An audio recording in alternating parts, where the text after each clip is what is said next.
This is Teen Quest Live, where we create online conversations about youth culture, parenting, and issues facing youth workers in today's world. Our host, Mark Witt, has served as a pastor and youth pastor in multiple churches, and he's the founder and director of Teen Quest, a youth ministry that creates peak experiences for youth groups and teenagers through camping, events, missions, and evangelism.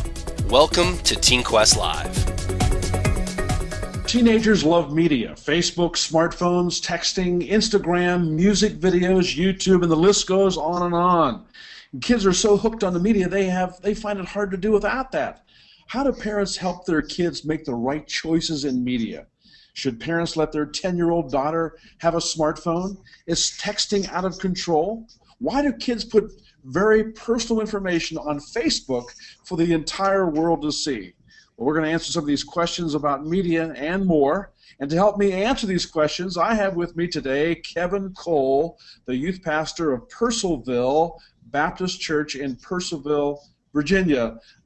Kevin, it's good having you here on the program today. Thank you. Thank you. It's great being here. I appreciate it. How's the weather down there? It's feeling like I might be living in. Yeah, it feels like I might be living in London, though. It's pretty cloudy today. So. Yeah. You know, I've been working with kids all my adult life, Kevin, and I see kids and adults today are so dependent on the media. I even see kids sitting across the table texting to one another. Yes. I see adults do that as well. Too. Yeah. Yep. So I want to talk about this media thing. What kind of negative influence do smartphones, computers, Facebook, and all that kind of stuff have on kids today? I'd say one of the biggest things that I've seen, just simple, is the distraction factor. I think a lot of students are becoming distracted from the things that are more important. Even the students that see it as harmless, what I think is causing, or what I think is happening, is a lot of them simply become distracted from whether it be schoolwork, whether it be academics, whether it be church life. A lot of that is just simply distracted by the use of cell phones, or as you said, TV or movies or anything. Are parents coming to you telling you they see problems? They're seeing their kids being affecting their schoolwork or affecting their life, their family life because of it? Yeah, certainly. I've heard of numerous parents coming to me. Oftentimes they tell me that they had to take their cell phone away for a week, and of course the students' reaction to that. I've had students themselves come and give me their cell phone saying, hey, I'm scrolling through things I know I shouldn't be looking through, and actually ask me to hold on to it for 2 weeks at a time.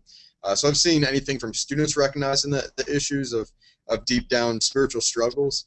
I've seen adults come to me and say, hey, can you just be praying for me and my team, because right now my team is really struggling with different media influences. Are all your kids on Facebook? Would you say most of your kids are on Facebook? Yeah, a lot of them are moving away from Facebook. This has been probably about a year and a half ago. I was asking a parent, hey, I'd like to ask your student to be my friend on Facebook. I post many things about youth group coming up. And the mom said, Facebook, that's obsolete. They're all moving to Twitter now. So even many students are even moving away from Facebook to Twitter. Many of them are using Instagram now. So even Facebook's becoming obsolete. Studies are showing that Facebook use is down, and because of that, they're actually seeing that. I mean, it's amazing the shift. Even Wall Street's been affected. But they're on something like that. I mean, they're on a social media site. What about most of your kids have smartphones? Yeah. We live in a fairly wealthy area, so a lot of the students have smartphones, iPhones, different phones that can download apps, and apps are of course on a rise. How young do you find kids in your church, maybe before they get into high school or middle school? How young do you see them having those kind of tools, smartphones? Yeah, I definitely see it as low as middle school, which here starts in 6th grade, and undoubtedly it's in lower grades than that. I mean, I'm sure it's in elementary school, but I definitely see it very prevalent in middle school, and even if they don't have smartphones, they have different tablets or items that they can log onto the internet and then download apps, and it basically becomes a phone with the use of the internet. It's definitely a problem today. Man, I've been in youth work for a long time. Yeah. As you can see, I'm a little older than you, and we didn't. we didn't have those kind of challenges 20, 30 years ago as we do today, and you have to kind of, I mean, we're living in an instant world. Everybody wants to connect quickly, and what would happen if you took your kids on a retreat or a weekend and said, okay, no cell phones, no media at all? What would they come?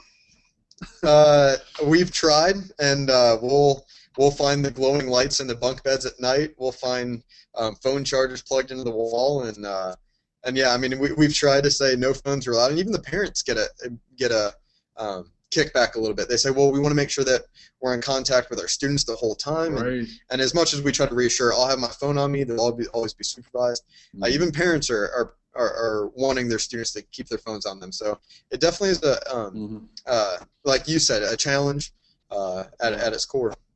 I remember several years ago when the cell phones first came out at our camp, we would have kids.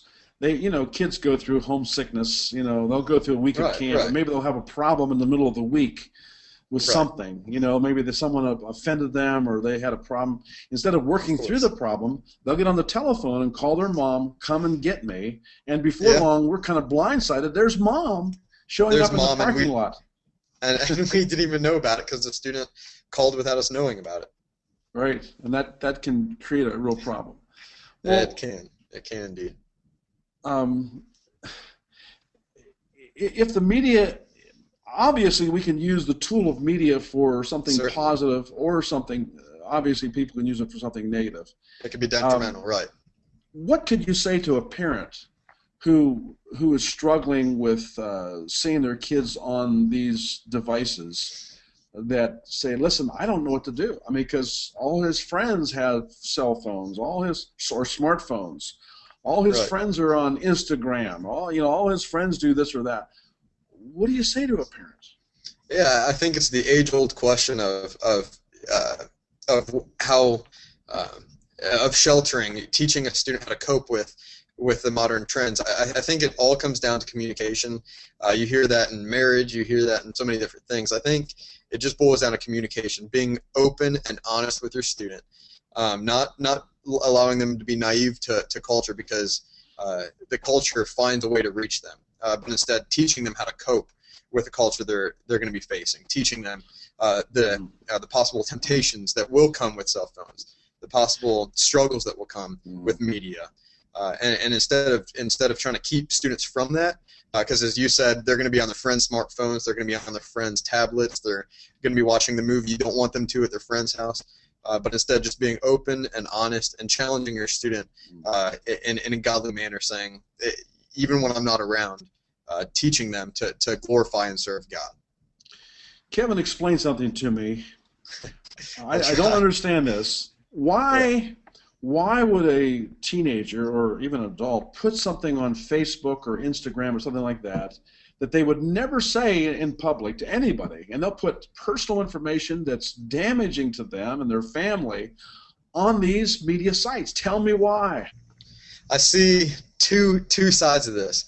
One side is they've revealed too much about themselves. The other side of it is that they use the false courage because they can hide behind a computer screen and think of no ramifications. So I'll try to cover both of those just briefly. One of them, what I see, is a student seeking false intimacy, and what I mean by that is they'll ask questions that they're too embarrassed to ask in front of their friends.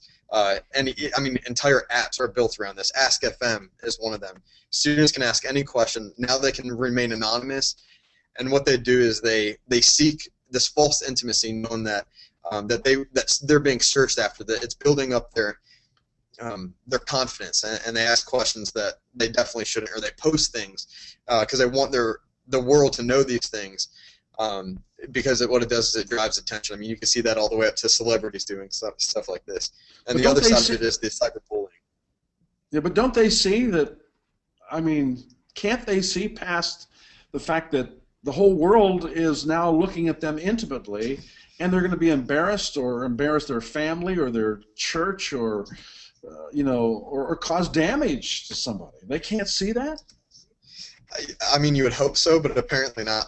I mean, students are posting. I mean, students that are strong in um, in the Lord seem to be posting things that just make you scratch your head, and then when approached, they don't realize it until you approach them, and they say, oh wow, yeah, I guess that isn't something I should be doing. And oftentimes it takes somebody coming out from outside their own vision and helping them through. So yeah, I hope they'd be able to recognize that, but oftentimes it takes the wisdom of another to come alongside of them, and that's why there's the church. That's why the church is here to help sharpen one another, to help each other, to act as a team, to build one another up, even if one of us is struggling. Well, talking about the media, I want to kind of turn the corner a little bit. I look at the positive side of the media as well. I know at our Teen Quest Ranch, if someone gets up and talks to the kids, they'll listen. But if we show a video of somebody talking, oh, they're engaged. They're engaged. Certainly. And that is a phenomenon that's just because they're so used to the media. And so I think we could obviously use the media for good things, as well as, of course, kids use it for bad things. Let's role play for a minute. Go ahead. Yeah, let's do it. Yeah, I was going to say I think technology is excellent. You know, I mean, the fact that we're doing this right now is using media and technology. So I mean, it's one of those things. It's not necessarily what goes into the man, but what comes out. You know, it's from the heart that the mouth speaks. So it really is a heart issue. It's not not what is out there, but how a man or how a woman or a child is using it. Well, you know, when kids come to Teen Quest, we challenge kids to do a daily quiet time using a internet or a smartphone app that they can use to help them have a daily quiet time with the Lord, read their Bible on the app, and so forth. And it can be a real tremendous tool to help them. So there are some obvious and real positive things that we can get kids into. Let's role play for a minute. All right, let's do it. I'm Johnny and you're Dad, okay? Right. And I'm John, and here's what I'm going to say. Dad, why are you so upset with me for posting those pictures on Facebook? I know it was not what our family does, but Dad, my friends thought it was funny. Dad, how are you going to answer that question? I think it comes down to wisdom. You know, that peers are gonna try to challenge you to post things that might be funny, might be popular, but really things that you post are seen by everyone, and it really can reveal your character. And son, I want you to have an upright character, one that pursues after the Lord, and what that was showing was something other than a godly character. Okay. Here's another one.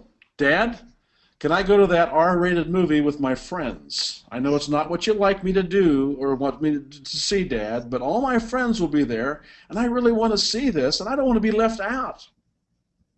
Help me, Dad. Yeah. No, I don't think it's wise. I think the things that you'd see would expose you or desensitize you to the things that would be detrimental to your faith. And so, but Dad, everybody's doing it. Dad, all my friends are doing it. I'm going to be the only one of my whole friendship circle that's not going to go to that movie. Come on, Dad, you cut me a break. Yeah, just as A.W. Tozer says, sometimes the saint must walk alone. It says that, you know what, unfortunately, people are accepted by the world, but it's sad to say that they are not saints. So sometimes the Christian man, the Christian woman, young man, the teenager, they must walk alone and be the leader to the friends around them, to their peers. Okay, and here's one more. Dad, I'm not looking at Dad, okay, I'm looking at pornography on the internet, but I was just curious. I mean, just a couple times. Yeah, that is far more addicting than any drug. Studies have shown that that sexual temptation is much more addicting than any drug. And though it might seem temporary, the pain, the damage that's caused by that could leak in your marriage and your future family into serious pain. So it's one thing. I'm glad you're being honest with me and sharing this, and I want to do whatever I can to protect you and help you through and teach you strong discipline to be able to avoid such detrimental, such painful experience such as pornography. All right, Kevin, let's pretend like we're trying to help a parent right now. All right. I have a parent who comes to you and me for advice on helping their child make the right media choices. I've got a couple ideas. I want you to kind of comment there with me. All right. Here are some suggestions I have to help parents make those right media choices. First of all, make them accountable to parents, youth leaders, and key friends. They've got to be accountable when they're on the media. Add to this. Yeah. Kids can be absolute masters at finding ways to hide what they're showing. So I do think accountability is huge. And just again, as we spoke earlier, that communication is a huge factor of just asking the students to be honest and open, that we know that they can hide things. I mean, apps such as Poof are used to hide the experience they have on the internet. So it's one of those things where it's just, again, challenging the student at the core, at their heart, the heart of the matter of challenging them to be open, honest, to communicate clearly. Another idea I have is let them earn the right to use media. If they want to use media, they've got to earn the right to do it. We just don't let them do it, without that. What do you think? I think that word I used earlier, character, I think it teaches character. It teaches them responsibility, because it shows that not everything will be given to them, or the big word being thrown around a culture is entitled. They're not entitled to everything that they want, but instead they really do have to work for it. They have to earn it. They have to earn the trust of their parents. And still it shows that the parents are still in control of the household. They're the ones providing for that child. And it teaches them that, they need to rely on the parents' trust. Okay, don't allow computers or smartphones or tablets in your bedroom at night, at the teenager's bedroom at night. Whoa, what do you think?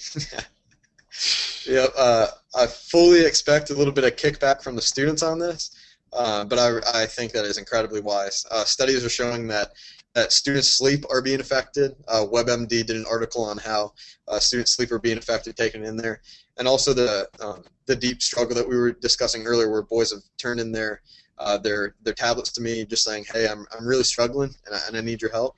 And I think just setting up boundaries in that, it can really help them overcome a lot of challenges.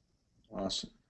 Another idea, download a software called CovenantEyes.com. And this is a tool that parents can use to help anyone, or it wouldn't have to be kids, to become accountable. Yep. What do you think of that idea? Oh, I think it's excellent.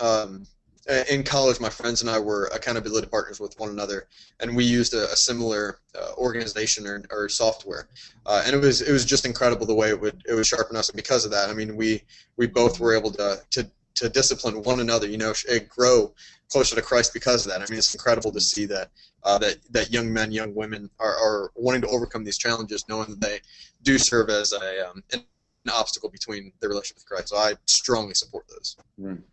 Awesome. And what's so neat is when someone's watching you all the time, then you're going to think twice about what you do, right? Of course, we know that our Heavenly Father's watching us as well. And then the last thing I have here on these suggestions is pray a lot for your children. The power of prayer can change the heart of a child. Pray a lot for your kids. I mean pray effectively for your kids. Certainly. What do you think? Yeah. Just today, I was at a Fellowship of Christian Athletes huddle this morning, and the students went over the armor of God in Ephesians 6. And as they went over it, there's one thing that I think is far too often left out. If you study all the way through the armor of God, the last thing mentioned immediately after each of the pieces of armor is prayer. I always compare it to a soldier going into battle and leaving behind his walkie-talkie or all communication to his commander. I mean, every soldier goes into battle with the walkie-talkie, with some kind of communication, knowing the importance of talking to the ones that are higher up than him. And I think that's our connection to God. It's one thing to be on the defense, but it's another thing to be continually praying and pray without ceasing, to be continually in prayer, knowing that He has eyes on the entire battlefield ahead of us that we can never fathom. Prayer is paramount in the relationship of any believer. Boy, do I agree with that. I think, I remember growing up, my father always prayed for me. Of course, he passed away a few years ago, but I knew that I had someone always praying for me. And that is so awesome when parents can bathe their children, and I pray for my children every day and my grandchildren every day as well. Now, let's talk about how to make the media work effectively in ministry. I mean, obviously, we're using a tool right now in media. We're using media, and media is all part of our lives. Let's talk about some ideas to help maybe make the media work in our youth ministry and our church and use it more effectively. I got a couple ideas. What about texting kids in the youth group? Yeah, there's church software that you can use that is a mass text to send out. There's honestly, just this morning as I said I was at FCA, I looked at one of the students and said, "Hey, how'd you find out about FCA?" She said, "Oh, one of the students tweeted about it." So I mean, there's powerful tools, and it could be a really an effective thing to use for youth ministry. So I strongly recommend it. Now, what do you use? How do you communicate to your kids in your youth group? One of the I send out a big email to the parents. I post on Facebook, again, mostly for the parents. But one of the ones I see that get the most response from youth is I use Instagram, because when you use Instagram, it'll send to both Facebook and Twitter and Instagram all at one time. So it's a way of covering all the grounds, and it's a visual that a lot of times will capture the attention of students where they're already scrolling through their phone. Do you have a Facebook page for your kids? I do. Yeah, I have a Facebook group for our youth group ministry. The church has a Facebook page, and so each of these are, again, we try to cover as much ground as we can. Do you have any other ideas or tools that you use in your youth ministry in media that can really help students and help parents? Yeah, I mean, anything from using it Sunday morning, being able to have students tweet in questions and then answer those. Anything to using videos. You always hear old-time preachers say there's in every sermon there needs to be the hook, the book, the took, and oftentimes a video can be excellent if utilized for the hook, for the took. What it does is it catches people's attention. You turn them to the Bible, and then you give them something to take away. And a video can aid in any of those. So there's an innumerable amount of uses of technology. I find it interesting, Kevin, that here's what I believe. I really believe that when Jesus left the earth and sent his Holy Spirit here on the earth, he said, "Greater things will you do when I go to my Father." I really believe that the media is one tool that God is using to spread the gospel. It used to be that missionaries would spend it would take months to get a letter from a missionary. Now through the internet and through the media, we can instantly talk to missionaries around the world. And I really believe God has given us these tools to spread the gospel and to challenge people to come to Christ all around the world.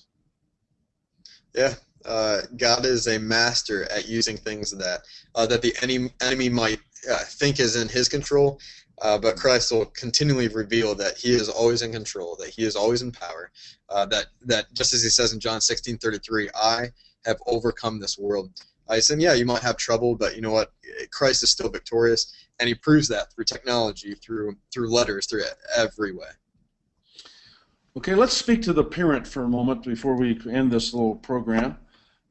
There's a parent that comes to you and says, "Listen, Kevin, I'm not big on this media stuff. I'm not big with it's not a big deal for me for my child to use a smartphone, but they have one.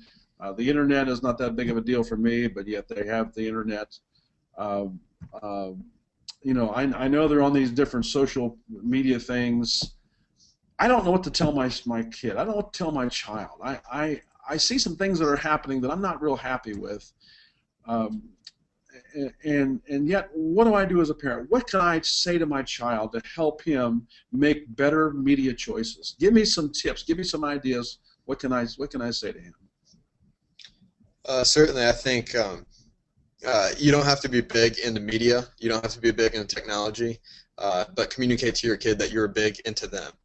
What that does is it shows that you truly love them, that you care about them, and that these things, just like it says, that God only disciplines those that he loves.